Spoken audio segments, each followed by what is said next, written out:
Okay, thank you, Tom, for inviting me to this grand round. And I'll present some of our research results from two fronts. One is our typical study we do in EPH, epidemiological study, focusing on endometrial cancer. And then I will talk about a little bit on clinical translational study in ovarian cancer. So this endometrial cancer is called the Connecticut Endometrial Cancer Study, and it's funded by NIH. And the study is established in 2004. It took us about 4 years to complete recruitment. And we recruited about 660 cases from the 28 hospitals across Connecticut and through the Yale Cancer Center rapid case ascertainment.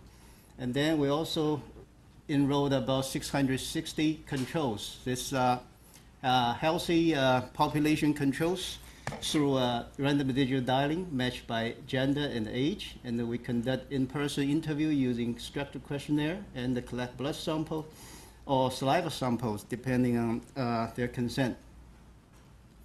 So for this study, I think epidemiologists would like to look at this enrollment quality or procedure. So we, through RCA, we identified about 1,600 potential cases, and we counted MD about 1,200, and we got consent 1,270, and we got consent from 1,240 of those patients, and then we counted them about 1,216 cases. And of those counted by us, there are 317 refusal, about 26%, and the rest are various categories. So overall, we recruit about 668 patients, the response rate about 60% from potentially eligible cases. And then for the controls, we did a frequency match by gender and age group. And we conducted a pre-letter assisted random digital telephone dialing. The available telephone number initially was 62,000, and the number screened about 49, close to 50,000 number we screened through the telephone survey company. And then about 8,000 number appears to be residential number, and of those, there are close to 2,000 telephone number which seems to have potential candidates. Then we got a list from the RDD company, about 1,400 who agreed to be contacted by our study. And then we approached about 1,200 of those. And from them, and there's 370 refusal, and then there's 100 ineligible and close to 100 disqualified. So the overall study participant for those control subjects about 670, and the response rate about 65%. So that's basically the rough procedure of the study enrollment.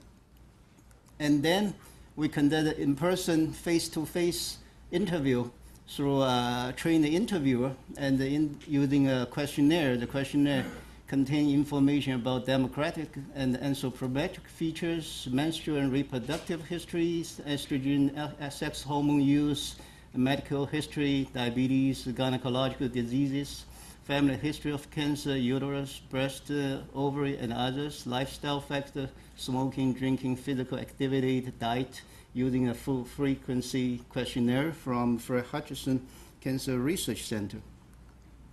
So that's just an example to show how extensively we assess those issues. This is a reproductive history. We ask very specifically each pregnancy, the age and length, outcome, gender of the baby, and etc. And then there's another example about their anthropometric features through each decade, 20, 30, 40, 50, 60, weight, height, and so on, all the anthropometric parameters. And then this is a physical activity questionnaire designed by Melinda Irwin, and look at the different physical activity about 29 items and asking them every time per week and every minute per times and the number of months per year, etc. And here's a food frequency questionnaire we used, designed by Fred Hutchison, and that's the cover page. And we ask for the usual food choice, and then we ask for the usual food use by frequency as well as by the quantity, the estimated amount.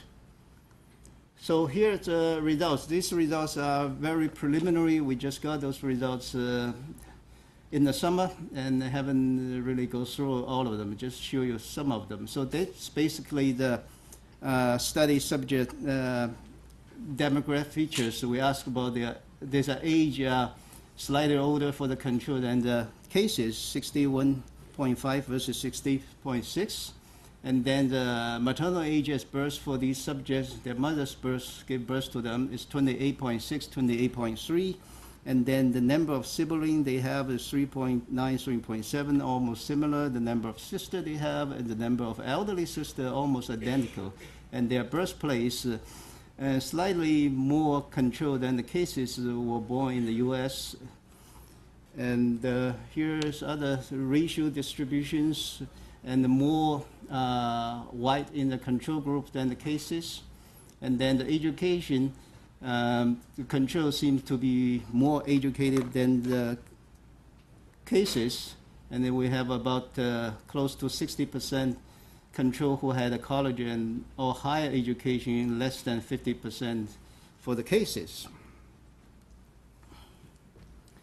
And then this is some risk factor which already known. We have been able to confirm that when it's age at menarche, you can see the older the age at menarche, the lower the risk. So there is a clear dose response in this relationship. And also the menopause age, natural menopause, there is trends for increased risk for late age at menopause, but not significant. And this is a pregnancy. We also see that the women who are pregnant have much lower risk than those who don't, about 50% reduction in risk. And you can see also there's clear dose here with a high number of pregnancy, the risk more lower.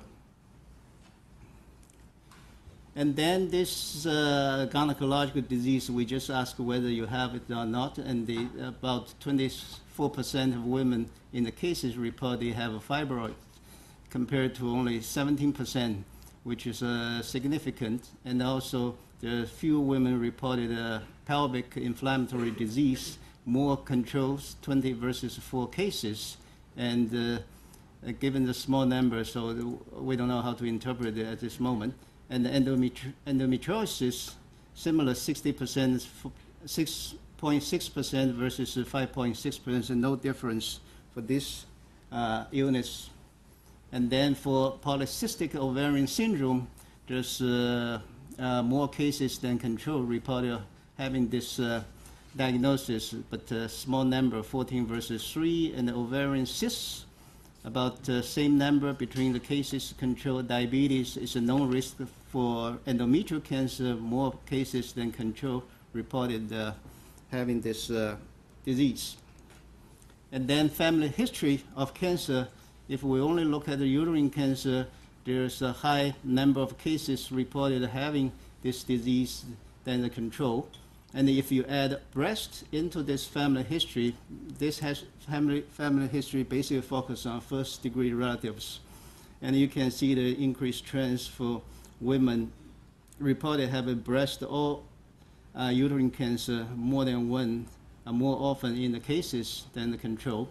And if you add one more, ovarian cancer, you can see the increasing trends here, more cases than control reporting having one or more family members with this history. And if you add prostate cancer, it did not seem to change too much in this data. And then we look at the anthropometric measurement, and we measure their height, width, hip, arm span, and you can see there's no difference in their height and no difference in their arm span. and then there's significant difference in waist and hip. And also there's a self-reported height and weight. And if you compare the height between the measured and the self-reported, almost similar, slightly different. And the weight is reported, and they're all higher in cases than in control. And the birth weight, there's no difference between the two groups based on those who can record their birth weight. And then the BMI, obviously cases have much higher BMI than the control, and the waist to hip ratio, hip to height ratio, waist to hip ratio, they're all high in cases than in control. And then this is a question we ask in each decade of their height and weight, and then if you plug them here, you can see there's an increased trend of BMI for people in large. I mean, overall, there's an increase 20, 30, 40, and 50, 60, and a similar trends of increase in the cases, but the degree of increase is much substantial in the cases than the control. You can see, and then if we look there more quantitatively, you can see there's an increased odds ratio for women who are obese or overweight. At the current weight, current BMI, as well as BMI 5 years ago, there are similar trends in terms of relative risk. And also at their age 20, same category, normal weight, overweight, and obese, and you can see the increased trends here for endometrial cancer at age 20's BMI, at age 30 and the 40 show the similar trends, and then you look at the 50, 60. And if you combine all these parameters together throughout those decades, you can, and we group them into 4 categories: those who never change or have little change, and in the normal weight as a reference, and then you can see this constantly overweight have almost 2.4% 2.4-fold increase of risk. And then those who initially had a normal weight and gradually become overweight, they also have a similar increase in risk from 20 to their 60s. And the very few people, they have overweight become normal, one case and one control. So this data is not very reliable, but just indicating the common, phenomenon in our. And another interesting we saw in this study population is especially in the cases. And we look at the age at diagnosis. This is a mean age, this is median age. The reason for the median age because there's some group, very small numbers, so you can compare how reliable the mean there. And then you look at their BMI change from 20 to 30, so this less than 5% change as a reference. Their age at diagnosis is 62, and if their body weight change, or BMI change, equal or greater than 35% at age 20 to 30, their age at diagnosis is 52%. There is a 10 years age at diagnosis gap. So this gap you can see become gradually smaller once the BMI change occurred later in life, 30 to 40, 40 to 50, 50 to 60, the gap almost disappeared. So this indicating that BMI, it seems to really changes the disease course and can move the process much earlier, and indicating that BMI may play a very important etiological role in the disease. So these are the findings from the epidemiological studies. And then some of you may wonder why you look at all those risk factors we already know. So the point is we know those risk factors. One thing is we try to demonstrate if this study is valid or not. The second issue is we know those risk factors, but those risk factors still cannot let us to predict risk precisely. And we know there is a huge genetic component in those disease.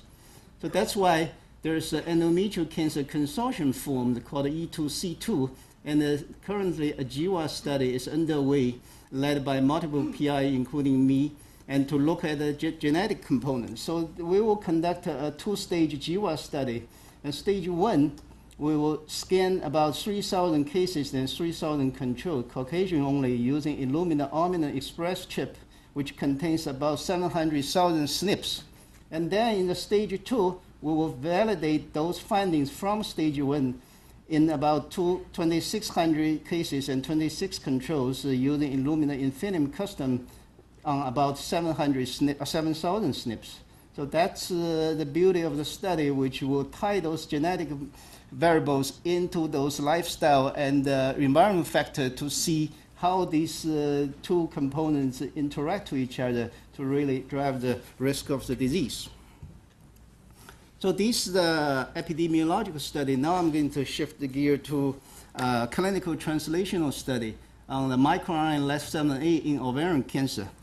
I think most of you know that LAT7 is quite a famous microRNA at Yale because several faculty focusing on this microRNA, and we also know that, we also know that microRNA is a tumor suppressor, which suppress the RAS oncogene and lead to cell proliferation suppression or initiation of apoptosis. So based on this, and also LAT7 microRNA is a large family which have 8 subcategories, and for each subcategory, some of them have multiple genes.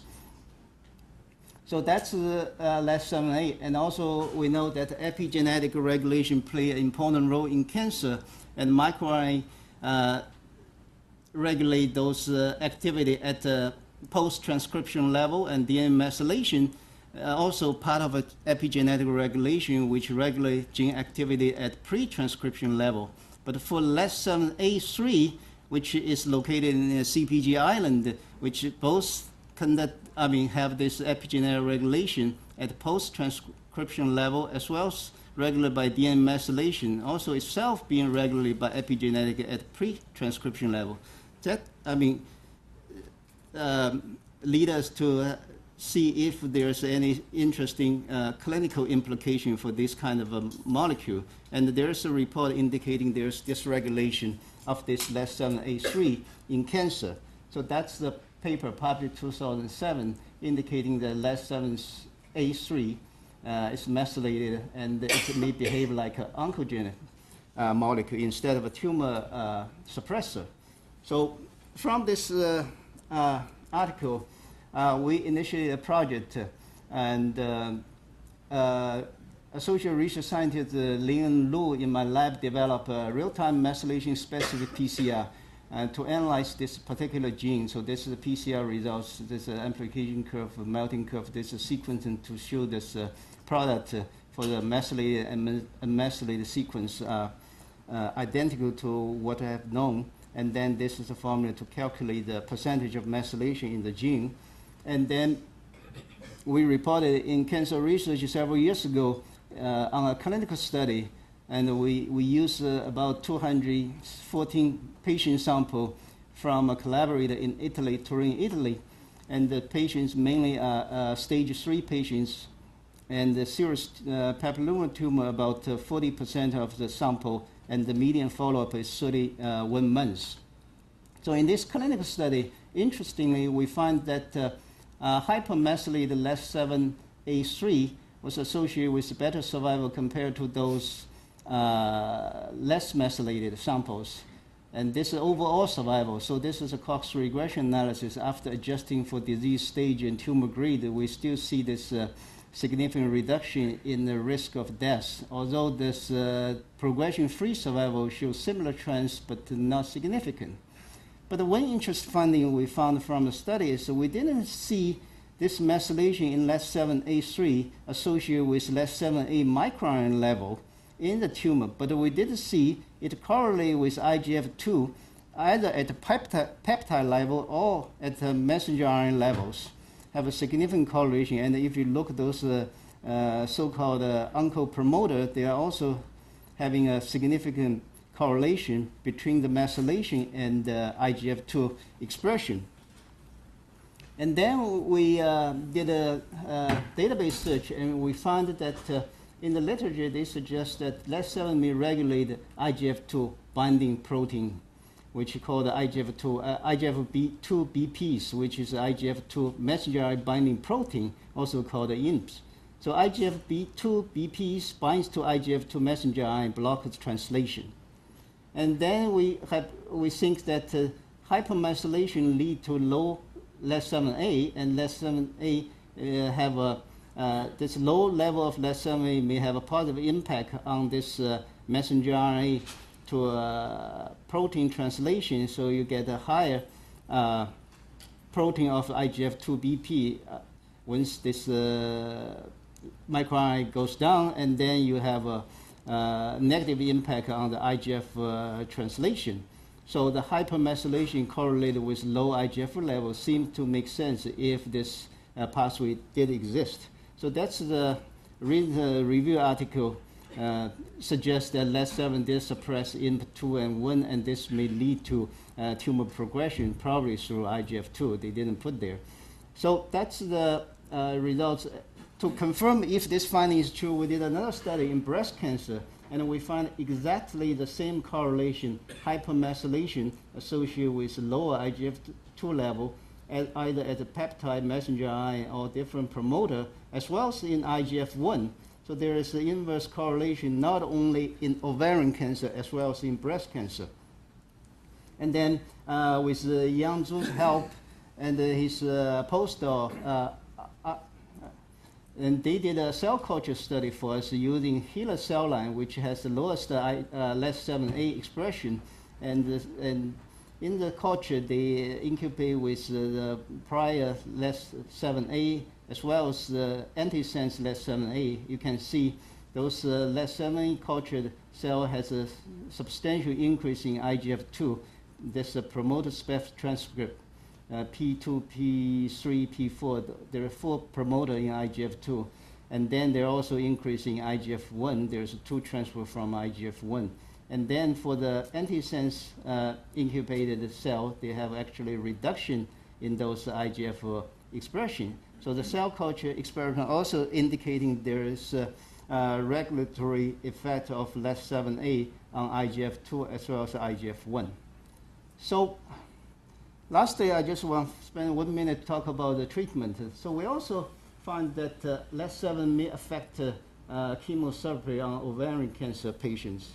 So in this data, we found that the patients who treated with platinum plus paclitaxel had a different LES7A expression based on their response or non-response to the treatment. For those who don't respond, had a much higher LES7A expression than those who respond. This difference was not seen in patients who treated only with platinum. And then we did survival analysis, group patient into low LES7A expression, and we found that platinum plus Taxol had a significant improvement in overall survival compared to those with platinum only. And then this also seen for the disease progression-free survival. Platinum plus Taxol had a significant improvement versus the platinum only. But for those who had a high LES7A expression, this 2 treatment seems to have no different effect on overall survival as well as on the progression-free survival. So we did another analysis to look at differently. We grouped patients with platinum treatment only without paclitaxel and those with paclitaxel plus platinum. And you see different level of LES7 seems to affect this outcome completely different in opposite direction. If you treat it only with platinum, high LES7 seems to work to improve the survival. But for those who are treated with both, they may increase the risk for better survival outcome. This seems to be true for both disease-free and overall survival. And then we went to literature. We did find that some papers suggest that high LES7 expression may increase cell resistance to apoptosis induced by paclitaxel. So LES7 may affect paclitaxel treatment negatively, and also for the platinum and the LES7A level may be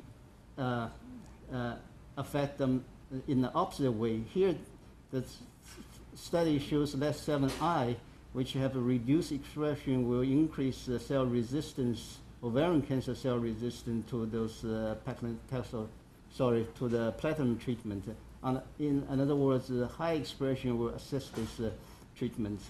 So, in summary, so in our epidemiological study, we were able to confirm that the known risk factor for ovarian cancer, and we also find the early life weight gain may lower the age of disease onset. For clinical study, LES7A3 methylation is associated with ovarian cancer progression. LES7A upregulate IGF-II expression and behave like oncogene. So LES7A may interfere with chemotherapy.